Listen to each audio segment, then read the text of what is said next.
इन्होंने दिए हैं।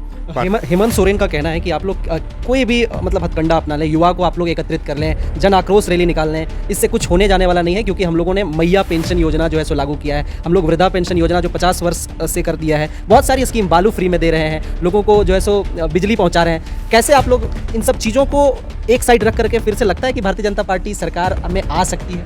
कितना बड़ा झूठा आदमी है, वो झूठ बोलता है। सर कि जब चुनाव आता है, चुनाव के समय में आप लोगों को अलग अलग तरह का जन आक्रोश रैली समझ में आता है, मसाल जुलूस समझ में आता है, इससे पहले आप लोग कहाँ थे? क्योंकि ये वोट बैंक की राजनीति एक तरफ वो कह रहे हैं, आप लोग दूसरी तरफ कहते हैं कि मैया सम्मान योजना जो है सो एक एजेंडा है चुनावी, इस पर लेके क्या कहेंगे? बोल रहे हैं कि भाजपा वाले हमको नौकरी दे ही नहीं रहे, छोड़ेंगे ही नहीं तो कैसे देंगे, आप लोग के ऊपर लगाया जा रहा है। अच्छा, कौन पकड़ के रखा है? अभी हम अगर यदि गूगल में सर्च करें, आपसे पूछें कि भाई झारखंड के अंदर मुख्यमंत्री कौन है, किस पार्टी का है, 2019 से 2024 तक किस पार्टी का मुख्यमंत्री रहा या किस पार्टी? हमारे साथ भाजपा विधायक दल के नेता अमर बावरी सर हैं। सबसे पहले सर बहुत स्वागत है आप सबको भी जोहार, नमस्कार। सर आप लोग पूरे प्रदेश में तूफान मचा दिए हैं, पिछले दिन मसाल जुलूस, आने वाले समय में आप लोग जन युवा आक्रोश रैली निकाल रहे हैं, क्या वजह है, क्या मुख्य कारण है? इस राज्य सरकार के विरुद्ध में जो युवाओं का आक्रोश है, उसको एक बेहतर प्लेटफॉर्म देना और उनके आक्रोशों का प्रदर्शन करके इस सरकार को उन तमाम वायदों के प्रति इनको संजीदगी, अब तो संजीदगी दिखाने का कोई समय नहीं है, क्योंकि अब तो इनके पास दिन ही 2-4 बचे हुए हैं। कुल मिलाकर के इनके झूठे वायदों से एक बार पुनः सदन के अंदर तो माननीय विधायकों ने भारतीय जनता पार्टी के इनके वायदों को तो याद दिलाया था। इससे झारखंड की जनता को और इससे झूठ बोलने वाली सरकार को भी पर्दाफाश करने के लिए एक जनाक्रोश रैली कल 23 तारीख को आयोजित है और भारतीय जनता युवा मोर्चा उसको नेतृत्व करेगा। पूरे प्रदेश से लाखों युवा उस जनाक्रोश में भाग लेने वाले हैं और ये तमाम जो कारण है, इसका कारण का बुनियाद 2019 के चुनाव के पहले ही डाला गया था, जब ये वर्तमान की जो सरकार है और इनके जो नेता है हेमंत सोरेन जी, उन्होंने चुनावी वायदों में कुछ कमिटमेंट ऐसे किए थे जो इसका सीधा सा असर राज्य के युवाओं पे पड़ा था। वो कमिटमेंट थे 5 लाख बेरोजगारों को रोजगार, सरकारी नौकरी, प्रत्येक वर्ष 5,000-7,000 का बेरोजगारी का भत्ता, पोस्ट ग्रेजुएट और ग्रेजुएट को, और अगर हम नहीं कर पाएँ यह काम तो राजनीति से संन्यास, ऐसा उन्होंने कमिटमेंट किया था। संविदा कर्मी, अनुबंध कर्मी, जो एक बड़ी संख्या में यहाँ लोग रहते हैं, चाहे वो सहायक पुलिसकर्मी हो, चाहे सहायक अध्यापक हो, चाहे फिर अपने मनरेगा कर्मी हो, पोषण सखी हो, डाटा कर्मी हो, या फिर डाटा ऑपरेटर से लेकर के जो अपना जो है कंप्यूटर ऑपरेटर तक, ये सारे लोगों का एक उन्होंने कमिटमेंट बनाया था कि भाई हम आएंगे तो अनुबंध शब्द ही मिटा देंगे, संविदा शब्द ही मिटा देंगे और सभी को परमानेंट कर देंगे। सर वो तो बोल रहे हैं कि भाजपा वाले हमको नौकरी दे ही नहीं रहे, छोड़ेंगे ही नहीं तो कैसे देंगे, आप लोग के ऊपर लगाया जा रहा है। अच्छा, कौन पकड़ के रखा है? अभी हम अगर यदि गूगल में सर्च करें, आपसे पूछें कि भाई झारखंड के अंदर मुख्यमंत्री कौन है, किस पार्टी का है, 2019 से 2024 तक किस पार्टी का मुख्यमंत्री रहा या किस पार्टी ने यहाँ का राज्य का नेतृत्व किया, तो आप क्या बोलेगा जी भाई किसी ने दूसरे ने कर दिया क्या? भाई झारखंड मुक्ति मोर्चा ने ही लीड किया ना, झारखंड मुक्ति मोर्चा के ही मुख्यमंत्री रहे ना। अब 5 साल आपका जो काम करने के लिए दिया गया था वो काम हाथ से आपने किया नहीं, और फिर झूठ बोल करके उसको फिर से उसके ऊपर जो है पर्दा डालने की कोशिश कर रहे हैं, लोगों को फिर भावनाओं से, संवेदनाओं से खेलने का काम कर रहे हैं। ये पूरी तरह से गलत बयानी है। अपने फेलियर को, जो हम कहते हैं कि अपनी असफलता को छिपाने के लिए एक खोजा गया बहाना मात्र है कि लोग इस बहाने से लोग संतुष्ट हो जाए, लेकिन झारखंड की जनता विशेषकर युवा वर्ग संतुष्ट नहीं होने वाले हैं, क्योंकि उन्होंने देखा है कि 5 लाख बेरोजगारों को रोजगार देने का वायदा तो झूठा निकला ही निकला, साथ ही साथ कुछ नौकरियां इन्होंने निकाली थी, उसमें भी सारे एग्जाम के सीट्स जो है उन्होंने भेज दिए, चाहे वो जेई का परीक्षा का हो जिसमें एसआईटी की जांच हुई, या फिर अपना जो है लैब टेक्नीशियन का परीक्षा हो, सीजीएल का हो, जेटेट का हो, ये सारे एग्जाम्स जो है आज कटघरे में हैं, और छात्र जो इसको परीक्षा लिखे हैं उन लोगों ने सीबीआई की जांच मांग करके कई आंदोलन किए हैं। अभी चूंकि हाई कोर्ट में मामला गया तो आपने देखा होगा जो जीटेट के परीक्षा का रिजल्ट जो है उन्होंने पब्लिश किया है, और आप देख करके दंग रह जाएंगे कि भाई 100 नंबर का प्रश्न पत्र किसी विषय का, और जो अभ्यर्थी को मिला है वो 252 नंबर मिला है। जेपीएससी की मुख्य परीक्षा की कॉपियां जांच कौन रहा है, तो घंटी आधारित जो आहर्ता नहीं रखता उसे घंटी आधारित शिक्षक उनका जांच कर रहे हैं। तो कुल मिलाकर के ये साफ है कि झारखंड के अंदर नौकरियां बेची जा रही है, बेची गई है, और इस राज्य के अंदर एक बहुत बड़ा नियुक्ति का घोटाला हुआ है। इस सरकार ने अपना जो मुख्य ध्येय रखा है, या जो अपना जो मेन सेल्फ कंसंट्रेटेड जो केंद्रित जो अपनी बातें रखी है, वो पैसा भाई कहीं से भी ट्रांसफर पोस्टिंग से पैसा आता है ले लो, भ्रष्टाचार से पैसा आता है, ले लो, बालू बेच दो, यहाँ का पत्थर बेच दो, यहाँ के कोयला बेच दो, पैसा आना चाहिए। और यहाँ तक कि युवाओं के भविष्य को भी इन्होंने बेचा है, और जिसका नतीजा यह है कि इतना बड़ा असंतोष पूरे झारखंड प्रदेश में आज देखने को मिल रहा है। आप लोगों के ऊपर आरोप लगता है सर कि जब चुनाव आता है, चुनाव के समय में आप लोगों को अलग अलग तरह का जन आक्रोश रैली समझ में आता है, मशाल जुलूस समझ में आता है। इससे पहले आप लोग कहाँ थे? क्योंकि ये वोट बैंक की राजनीति एक तरफ वो कह रहे हैं, आप लोग दूसरी तरफ कहते हैं कि मैया सम्मान योजना जो है सो एक एजेंडा है चुनावी, इस पे लेके क्या कहेंगे? भारतीय जनता पार्टी जो है सकारात्मक राजनीति करने वाली पार्टी है।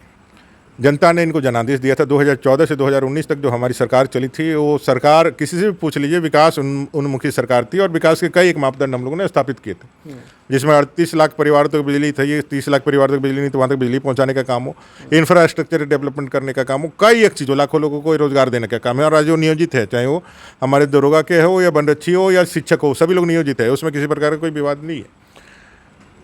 एक तरफ वो आरोप लगा रहे हैं कि हमें करने का काम नहीं दिया जा रहा है, दूसरी तरफ कह रहे हैं कि लास्ट समय में क्यों कर रहे हैं। हम एक चुनी हुई सरकार को बराबर जो उनका कमिटमेंट है उनको पूरा करने के लिए 5 साल हम लोगों ने उनको मौका दिया। बीच बीच में हम लोगों ने उनको जो विपक्ष के रूप में एक जो काम है उसको हम लोगों ने उनको जानकारी उनको बताने का भी काम किया। एक तो इन्होंने 4 साल तक हमें नेता प्रतिपक्ष का जो हमारा अधिकार था उसका मान्यता नहीं दी, विपक्ष की आवाज़ को दबाए रखा। अब चूंकि अब ये सरकार का आखिरी पायदान है और अभी भी झूठ बोल रहे हैं, अभी भी प्रलोभन। 2019 के पहले का चुनाव उन्होंने 2000 झूठे वायदों के सहारे जीता 2019 का चुनाव, अब प्रलोभन दे करके, वोटर को प्रलोभन दे करके जीतने का ये एक माने कि योजना बना करके चल रहे हैं। इसलिए इस सरकार का फेलियर, असफलता कितना बड़ा है ये दिखलाने की जिम्मेवारी विपक्ष की है। उसके झूठ कितने बड़े हैं, इससे लोगों को इसके झूठ का पर्दाफाश करने की जिम्मेवारी विपक्ष की है, और उसका हम लोग दायित्व का निर्वहन कर रहे हैं। क्योंकि चुनाव अब कब, आज कल, कभी भी हो सकता है। तो लास्ट समय में इस सरकार को पर्याप्त समय देने के बाद इस सरकार ने अपने इस पूरे कार्यकाल में देश के सबसे बड़े भ्रष्टाचारी राज्य के रूप में अपने आप को स्थापित किया है। युवाओं को ठगा है, महिलाओं को ठगा है, यहाँ के मजदूरों को ठगा है, यहाँ के किसानों को ठगा है। ऐसा कोई सगा नहीं जिसको इस हेमंत सरकार ने ठगा नहीं। आज यह बात पूरे झारखंड प्रदेश में गुंजायमान है, और इस आक्रोश को जनता और युवा प्रदर्शित करना चाहते हैं, जिसका माध्यम भारतीय जनता पार्टी बनने वाली है।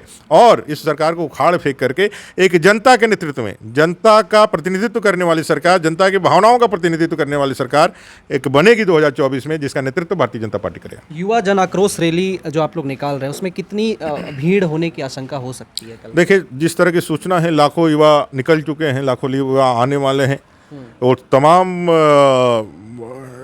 पीड़ित युवा जो इस सरकार के तमाम क्रियाकलापों से ठगे गए हैं, अपने उम्र को जिन्होंने पार कर दिया है, जो इस सरकार से चाहते थे कि भाई समय पे अगर 5 लाख नहीं भी करे तो जो पाइपलाइन में एग्जामिनेशन है, जो रूटीन के एग्जामिनेशन है, वो भी यदि सही तरीके से कर लेते हैं तो उसको कर सकते थे। अब तो दिक्कत यह है कि बहुत सारे युवा अब कोई एग्ज़ाम चाहते भी नहीं है 1-2 महीने में, क्योंकि उनको मालूम है कि कोई भी एग्ज़ाम होगा तो फिर उसको बेच कर देगा इन लोग। तो कुल मिला करके इन्होंने अपने विधानसभा के अंदर खुद से एक्सेप्ट किया है कि भाई कुल मिला के 4-5 हज़ार ही नौकरियां इन्होंने दी है। हेमंत सोरेन का कहना है कि आप लोग कोई भी मतलब हथकंडा अपना लें, युवा को आप लोग एकत्रित कर लें, जन आक्रोश रैली निकाल लें, इससे कुछ होने जाने वाला नहीं है। क्योंकि हम लोगों ने मैया पेंशन योजना जो है सो लागू किया है, हम लोग वृद्धा पेंशन योजना जो 50 वर्ष से कर दिया है, बहुत सारी स्कीम, बालू फ्री में दे रहे हैं, लोगों को जो है सो बिजली पहुँचा रहे हैं। कैसे आप लोग इन सब चीज़ों को एक साइड रख करके फिर से लगता है कि भारतीय जनता पार्टी सरकार में आ सकती है? कितना बड़ा झूठा आदमी है वो, झूठ बोलता है कैसे? बालू फ्री में मिल रहा है, कहीं बालू मिला है क्या? एक छटाक बालू दिखा दीजिए। वो तो पूरे 5 साल में एक भी बालू घाट की नीलामी नहीं हुई, एक भी बालू घाट की नीलामी नहीं। और आप बता दिए, झारखंड के जल जंगल जमीन के प्रदेश है, इतनी नदियाँ हैं, इतने अपने जोड़ियाँ है, किसी नदी या जोड़िया में कोई बालू बचा है क्या?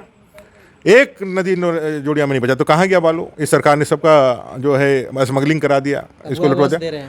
अब वो आवास को बालू कहाँ मिल रहा है? अब वो आवास को बालू कहाँ मिल रहा है? एक तरफ कहीं बालू नहीं है, दूसरी तरफ ये जो भी योजनाएं गिना रहे हैं, पेट्रोल सब्सिडी की योजना का क्या हुआ? कफन योजना लेके आए थे, लोगों के मरने का इंतजार करके, उनका क्या हुआ?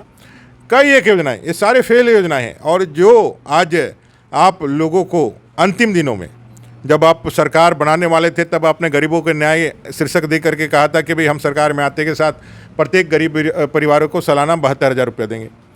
इस हिसाब से होता है 3,60,000। चूल्हा खर्च देंगे 2,500, इस हिसाब से लाखों रुपया होते हैं। आज जब 1 महीना 2 महीना इलेक्शन के बचे हुए हैं, आप 1,000 रुपया दे करके लोगों को क्या समझते हैं? जब झारखंड की जनता है जो बिकाऊ है, या झारखंड की जनता इतना ज़्यादा हम उसको ये कर सकते हैं कि भाई उसको ठग लेंगे? ऐसे ही क्या समझा है झारखंड की माताओं बहनों को? वो माता बहना 1,000 रुपया देख करके क्या करेगी आपका, जब उसका बेटा और बेटी जो है एक एग्ज़ाम के आस में अपना पेट काट करके यहाँ तैयारी कर रहा था कि भाई एक एग्ज़ाम आ जाएगा तो वो अपने हक का नौकरी लेकर के अपने परिवार का जो है वो पालन भरण पोषण करेंगे। आपने सेंटिमेंट के साथ लोगों के जीवन को नरकीय बना दिया है। यहाँ पे झारखंड के अंदर आज जो झारखंडी युवा है उनका पूरा जीवन नरकीय कर दिया है। उनको आगे का कोई भविष्य नहीं दिखता है, एक अंधकार दिखता है। उनके आगे आँख के सामने अंधेरा छाया हुआ है। और झारखंड का जनता, युवा विशेष करके, इस बात के लिए तड़प रहे हैं कि कब बैलेट का बॉक्स तैयार हो और इसे युवा विरोधी सरकार को उखाड़ करके यहाँ से बाहर भेजें। लेकिन हेमंत सोरेन अलग अलग जगह के सभाओं में देखे जाते हैं पूरी कॉन्फिडेंट हैं कि पुनः जो है सो जेएमएम यानी इंडिया गठबंधन की सरकार वापसी कर रही है। भाजपा वाले जितने नेता हैं, लोग हैं, भाजपा सब बाहरी विरोधी हैं। मतलब उनका कहना है कि बाहरी लोग हैं, बाहरी पार्टी है, जेएमएम जो है सो क्षेत्रीय पार्टी है। इस चीज़ को लेके कैसे क्या कुछ कहेंगे अमर बावरी सर? उसमें कांग्रेस भी है तो कांग्रेस को भी बता दीजिए क्या पार्टी है जो अलायंस के साथ है। उनके दिक्कत ये है ना, जो उनके वर्ड और एक्शन में बहुत अंतर है, उनके कथनी और करनी में बहुत अंतर है। वो कहते कुछ हैं, करते कुछ हैं। उनकी क्रेडिबिलिटी पूरी तरह से लोगों ने खारिज कर दी है। उनकी क्रेडिबिलिटी आज है नहीं, तो इसलिए वो कहेंगे, मीडिया उनके हाथ में है, आईपीआरडी है, वो छापेगा ही, दिखाएगा ही। लेकिन क्रेडेंशियल के रूप में अगर देखिएगा जब हेमंत सोरेन जी, माननीय मुख्यमंत्री जी का क्या क्रेडेंशियल है, तो आज रिजल्ट शून्य होगा। किसी को भी जाकर के आप किसी से जाकर पूछ लीजिए, जब भाई आज हेमंत सोरेन जी यह दावा कर रहे हैं, तो लोग कहेगा कि नहीं होगा। जो व्यक्ति खड़ा होकर के कहता है कि भाई एक काम नहीं कर पाए तो हम राजनीति से संन्यास ले लेंगे, लेकिन वो व्यक्ति 5 दिन भी जेल से आने के बाद सत्ता के बाहर नहीं रह सकता है और एक अपमानजनक तरीके से चंपई सोरेन जी को मुख्यमंत्री के पद से हटा देता है। तो कुल मिलाकर के दावे तो बहुत कुछ कर सकते हैं। दावों का क्या? जेल वाला भी आरोप आप लोगों के ऊपर लगता है कि सोची समझी साजिश है, इसके तहत झारखंडी सरकार को जो है सो नीचे दिखाने का प्रयास किया जा रहा है। जेल में डालने का काम माननीय न्यायालय ने किया था और जेल से बाहर निकालने का भी काम माननीय न्यायालय ने किया है, इसलिए उस विषय पे कुछ नहीं कहना है। वो जमानत पे बरी हुए हैं, माफ़ कीजिए, और जमानत से अभी बाहर निकले हैं। उस चीज़ें अंडर प्रोसीड्योर है या फिर कानून के सहारे वो चीज़ें आगे बढ़ रही है। लेकिन मेरा यही कहना है कि आप पूरी तरह से असफल है मुख्यमंत्री जी। आपने यहाँ के युवाओं को ठगा, यहाँ के महिलाओं को ठगा, यहाँ के आदिवासी भाई बहनों को ठगने का काम किया। उनके साथ भी आपने अन्याय किया। गाय बथान में दांदू हेम्ब्रम और परमेश्वर मांझी अभी भी अपनी ज़मीन वापस पाने के लिए, बांग्लादेशी घुसपैठियों से वापस पाने के लिए अभी भी लड़ रहे हैं। उस ज़मीन को वापस दिलाने के लिए केकेएम कॉलेज के आदिवासी छात्र, जिनको रात के अंधेरे में पुलिस घुस करके मार करके लहूलुहान कर दी गई, वो भी आज इस बात को लेकर के अपना इस सरकार से इच्छा रख रहे हैं कि बताएं कि भाई उनका दोष क्या था। वो तो सिर्फ इस राज्य सरकार को ये दिखलाने के लिए आपका कर्तव्य क्या है, जो आदिवासी सरकार होने का दावा करते हैं। यहाँ चूटू बगल में कर्मा उरांव की ज़मीन है, उस कर्मा उरांव की ज़मीन में मस्जिद कैसे बन रहा है, मदरसा कैसे बन रहा है, आज वो भी अपने ज़मीन को लेकर के आशंकित है। तो फिर कौन बात का ये है सरकार, कौन बात का स्थानीय, कौन बात का झारखंडी? आप किसी के नहीं है, ना आदिवासियों के हैं, ना यहाँ के मूलवासियों के हैं, ना दलितों के हैं, ना महिलाओं के हैं, ना युवाओं के हैं। आप किसके लिए? आप सिर्फ एक परिवार के लिए है, एक वंश के लिए है। आपका पूरा डेवलपमेंट का जो खाका है, आपके पूरे जो विकास की रचना है, वो सीमित हो जाती है एक परिवार के पास आकर के। चौहान हेम्ब्रम के हत्या के बाद उनके परिवारजनों से मिलने का तक इन लोगों ने कोई काम नहीं किया था। जब हमारे प्रदेश के अध्यक्ष माननीय बाबूलाल मरांडी जी और हेमंत बिस्वा माननीय मुख्यमंत्री आसाम जब वहाँ जाने का निर्णय लिए और वहाँ जाकर के उनको सांत्वना देने का निर्णय लिए, तो आपने देखा कि किस तरह से लोगों को बरगलाने के लिए ये भारतीय जनता पार्टी का दबाव ही था कि उनके हत्यारे को आज 10 दिनों के बाद दिल्ली में पकड़ा गया। कुल मिला करके ये तुष्टीकरण की राजनीति में, ये वोट बैंक की राजनीति में इन्होंने पूरे अपने आप को नतमस्तक कर दिया है। और सत्ता किसी भी हाल में चाहिए, इसके लिए जितना भी झारखंड का नुकसान हो सके, झारखंड के युवाओं का नुकसान हो सके, झारखंड के आदिवासियों का नुकसान हो सके, तो इनको कोई फर्क नहीं पड़ता। इनको सिर्फ अपनी सत्ता से प्यार है। और ये कितने भी दावे कर लें, लेकिन इनका मन में टटोल करके देख लीजिए, इनके मन की घबराहट देख लीजिए, वो सदन के अंदर भी दिख रही थी, आज सदन के बाहर भी दिख रही थी। उनके पार्टी के अंदर जो चैलेंजेज है, उन चैलेंज को ही उनको एड्रेस करने में उनके पसीने छूट रहे हैं। भारतीय जनता पार्टी उनका विपक्षी दल है। अगर यदि आप इतने ही इत्मीनान से हैं तो जाइए अपना काम करिए। भारतीय जनता पार्टी को पानी पी पी करके क्यों कोस रहे हैं? चलिए, बहुत धन्यवाद सर अपना कीमती समय निकाल करके देने के लिए। हम लोग क्या सोचते हैं अमर बावरी सर के इस वक्तव्य को लेकर के अपनी प्रतिक्रिया हमें जरूर दें। बहुत धन्यवाद। जोहार, जय हिंद।